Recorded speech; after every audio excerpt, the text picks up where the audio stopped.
স্বামীর ইনকামটা একটু কম হলেই বোঝা যায় দুনিয়ার কঠিন বাস্তবতা। তার সাথে এটাও বোঝা যায় আত্মীয় স্বজনদের ভালোবাসার ধরন। যাকগে, যাই হোক, এই প্রসঙ্গটা আর আজকে নাই বললাম। হ্যালো বন্ধুরা, গুড মর্নিং সবাইকে। কেমন আছো সবাই? আশা করছি রাধা মাধবের কৃপায় সবাই ভালো আছো। স্বামীর হয়তো বা তেমন কোনো টাকা পয়সা নেই, কিন্তু স্বামীর দেওয়া এই কুঁড়েঘরটাই আমার সেরা উপহার বলতে পারো, আমার শ্রেষ্ঠ উপহারই বলতে পারো। এই যে কুঁড়েঘরটাকে সুন্দর করে গুছিয়ে পরিপাটি করে রাখা, সেটা যেন একটা নেশা হয়ে গেছে। আর এই কুঁড়েঘরটাকেও যদি গুছিয়ে গাছিয়ে পরিষ্কার পরিচ্ছন্ন রাখা যায়, সেটাও কিন্তু দেখতে বেশ লাগে। আর এই কুঁড়েঘরটাকেই যখন গুছিয়ে রাখি তখন কিন্তু ভালো লাগে দেখতে, তবে সেক্ষেত্রে পরিষ্কার পরিচ্ছন্ন কিন্তু রাখতেই লাগে। তাই জন্য কিন্তু এই যে সবসময় ঘরটাকে একটু পরিপাটি করে রাখার চেষ্টা করি। হয়তো বা ঘরে কোনো কিছু ফার্নিচার নেই, তারপরেও কিন্তু গুছানোর পর যখন অসম্ভব সুন্দর লাগে তখন কিন্তু মনে মনে এক প্রকার ভেবেই নিই, যদি ঘরটাতে আরও কিছু ফার্নিচার থাকতো তবে কিন্তু আরও ভালো লাগতো।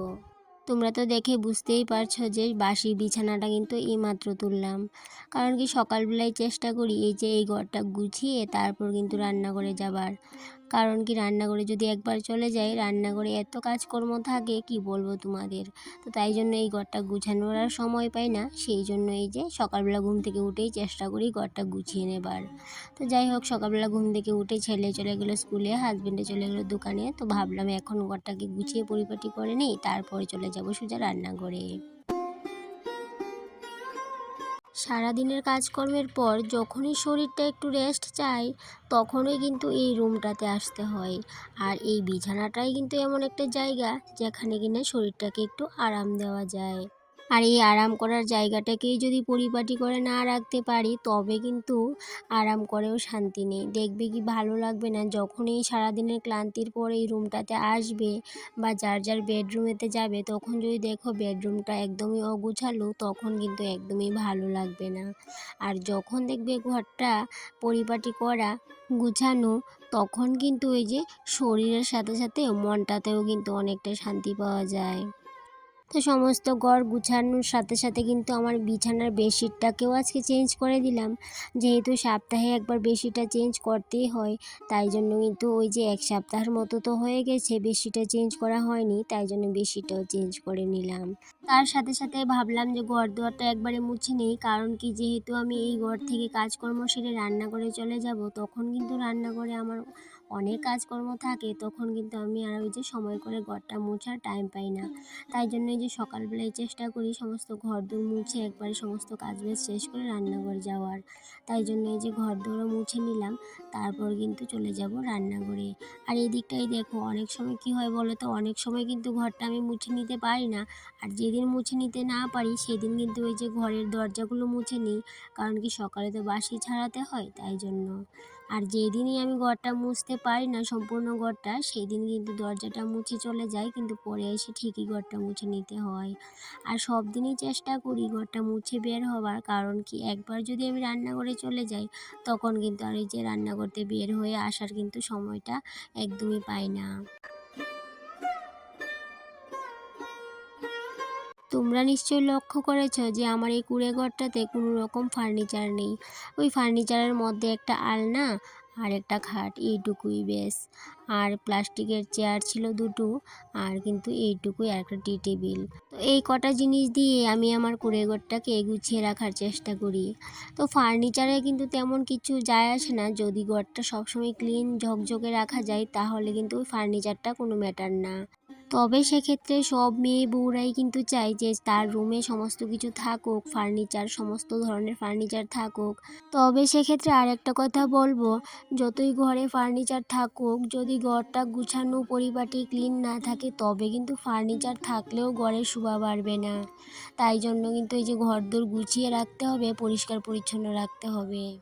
আর এভাবেই কিন্তু আমি আমার স্বামীর দেওয়া ভাঙা কুঁড়ে ঘরটাকে নিজের হাতে খুব যত্ন করে গুছিয়ে পরিপাটি করে রাখি। এদিকে তোমাদের সাথে গল্প করতে করতে আমার বেডরুমের সমস্ত কাজ বাজ কমপ্লিট করে গুছিয়ে কিন্তু চলে আসলাম রান্না করে। আর রান্নাঘরের বাসি কাজকর্মগুলো এবার সেরে নিচ্ছি। রান্নাঘরের কাজকর্ম বলতে তো তেমন কিছু নেই, কারণ কি রাতের বেলা যেহেতু আমি সমস্ত কাজ বাজ কমপ্লিট করে রেখে দিই, তাই জন্য কিন্তু সকালে আর এত কিছু থাকে না। তবু কি হয় বলো তো, ওই যে সকালে তো বাসি ছাড়াতে হয়, তাই জন্য সবার প্রথমে গ্যাসটা মুছে নিলাম, তারপর ঘরটা ঝাড় দিয়ে ঘরটা মুছে নিলাম। আর এই দিকটা কি হয়েছে বলো তো, প্রতিদিন সকালে তো কিন্তু আমি এই যে একটা রুটিন থাকে আমার 30 মিনিটের, ওই রুটিনটা কিন্তু প্রত্যেক দিন আমাকে ফলো করতে হয় না। যেহেতু আমি দু একদিন বাদে বাদে এই রুটিনটা করে থাকি, সেহেতু কিন্তু আমার রান্নাঘরে তেমন কিন্তু নোংরা থাকে না, তাই জন্য কিন্তু আমার খুব সহজেই কিন্তু রান্নাঘরটা ঝাড় দিয়ে পরিষ্কার করে নিতে সুবিধা হয়। আর এদিকটাই দেখো, এই যে রান্নাঘরের সিঁড়িগুলা সেগুলো তো বস্তা দিয়ে করানো, কারণ কি যেহেতু রান্নাঘরটা একদম স্থায়ী না, আমাদের অস্থায়ীভাবেই বানানো হয়েছে, বেশি দিন কিন্তু রান্নাঘরটা থাকতে হবে না।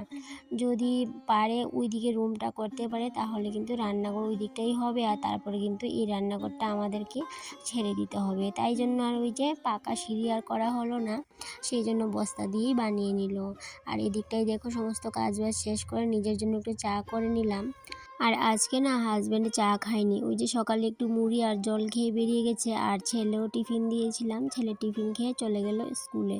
আর এদিকটায় কি হয়েছে বলো তো, কালকে রাতে কিন্তু আমার সবজি বাছা হয়নি, কারণ কি একটু সময়ের অভাব ছিল বলে সবজিগুলো আর বাছতে পারিনি। ওই যে অনেকটাই ঘুম এসেছিল, ভাবলাম ঘুমিয়ে পড়ি, সকালে বেছে নেব। তো এখন কিন্তু চটজলদি করে চা খেয়ে সবজি বাছতে হবে, কারণ কি সবজি না বেছে তো রান্নাটা করতে পারবো না।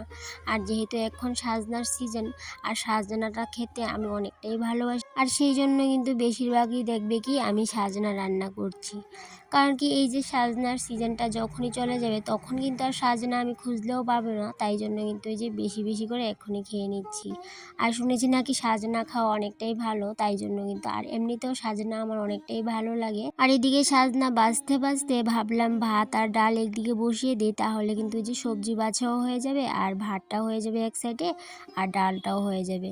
তো যাই হোক, ভাতটা বসানোর আগে কিন্তু আমি চালটাকে 10 মিনিটের মতো ভিজিয়ে রেখেছিলাম, ভাতটা তাড়াতাড়ি হওয়ার জন্য আর গ্যাসটা বাঁচানোর জন্য। তো যাই হোক, রান্না বান্না সেরে কিন্তু সন্ধ্যের সময় চলে যাব বাবার বাড়িতে, কারণ কি ওই যে ছোটো বোনের বার্থডে, সেই উপলক্ষে। আর এদিকটাই দেখো, বলতে বলতে সারাদিনের কাজকর্ম কমপ্লিট করে এই যে সন্ধ্যের সময় চলে আসলাম বাড়িতে। আর এখন কেক কাটার সময় হয়ে গেছে, আর যেহেতু কেক এখন কাটবে, বোনকে বললাম তুই কিছু বল সবার উদ্দেশ্যে। তো বোন কি বলছে তোমরা সবাই শুনো। আমার ফ্যামিলি আমার সাথে আছে, তো আমার খুবই ভালো লাগতেছে। দুদিন পর আমি যাব, সবাই আমার পরিবার বেবি ইংলিশে করে অর্ধেক বাংলা অর্ধেক ইংলিশ করে সব মেরে ফ্যামিলি বা আবার আগামী বছর আমরা সবাই বার্থডে আবার হইব। আমরা সবাই খুশি, দীপার বার্থডেটা আজকে প্রথম করতেছি, সামনে আবার এখন তো আমি তো এনে সবাই করছে আমার লেগে আজকে না রকম ভাবে সবাই সবকিছু করছে, যেমন যেটু মনে ওটলা মুম ধরাইছে আমার নামে, ঠাকুরের কাছে প্রে করছে আমার লেগে, যেটুও করছে আশীর্বাদ করছে মন থেকে, মা ও সকাল সকাল ঘুম থেকে হ্যাপি বার্থডে উইশ করলিছে, গুড্ডু মালটা পুতুললেই বসছে, সবাই মানে অনেক কিছু করছে এইভাবে করে বোনের জন্মদিনটা পালন করলাম। আর এবার তোমাদের সাথে পরিচয় করিয়ে দেবো আমার বড় ভাইয়ের, এই যে আমার বড়দা আর বৌদি। আর ফ্যামিলির সবাই আছে এখানে, কিন্তু দুইজন ছাড়া বাদ বাকি ফ্যামিলির সবাই আছে। আর এই যে হচ্ছে আমাদের লক্ষ্মী পিসি। লক্ষ্মী পিসিকে তোমরা সবাই চিনতে পারো, কারণ আমার বোন যে কমেডি ভিডিও করে, ওই পিসির বাড়িতে বসে বসে ভিডিওগুলো করে, হয়তোবা তোমরা কেউ পিসিকে আমার বোনের ভিডিও তো দেখে থাকতে পারো। আর এইদিকে তোমাদের সাথে তো বললাম ফ্যামিলির দুইজন মিসিং আছে, দুইজন বলতে আমার হাজব্যান্ড আর আমার ছোটো ভাই। তো ওরা এখনও আসেনি, কিন্তু আস্তে আস্তে একটু দেরি হয়ে গেল, তো তাই জন্য এই ভিডিওতে আর তোমাদেরকে দেখাতে পারলাম। আর আজকে বাবার শরীরটা একটু ভালো থাকার কারণে কিন্তু এই যে একটু সময় বসে থাকতে পারলো, কিন্তু যদি শরীরটা একটু বেশি খারাপ করে তখন কিন্তু আর এই যে একটু সময় কিন্তু বসে থাকতে পারে না, এতক্ষণ সময় তো বসে থাকতেই পারে না। কিন্তু আজকে দেখো ঠাকুরের কত কৃপা, ঠাকুরের অশেষ কৃপায় কিন্তু আজকে বেশ রাত্র 11টা অবধি কিন্তু বসেছিল। তো কেক টেক কাটা হওয়ার পর এই যে সবার খাওয়া চলছে, খাওয়া হয়ে গেছে প্রায় মোটামুটি সবারই। তো এখন আমি, বোন আর কাকিমুনি বসলাম। তো বৌদি বললো আমি দিয়ে দেবো, তোমরা বসে পড়ো। তো যাই হোক, আমরা বসে পড়লাম, আর এদিকে বোন আর এদিকে আমি বসলাম। তো যাই হোক বন্ধুরা, আজকের ব্লগটা এই পর্যন্তই, আবার দেখা হবে পরবর্তী কোনো একটা ব্লগে। টাটা।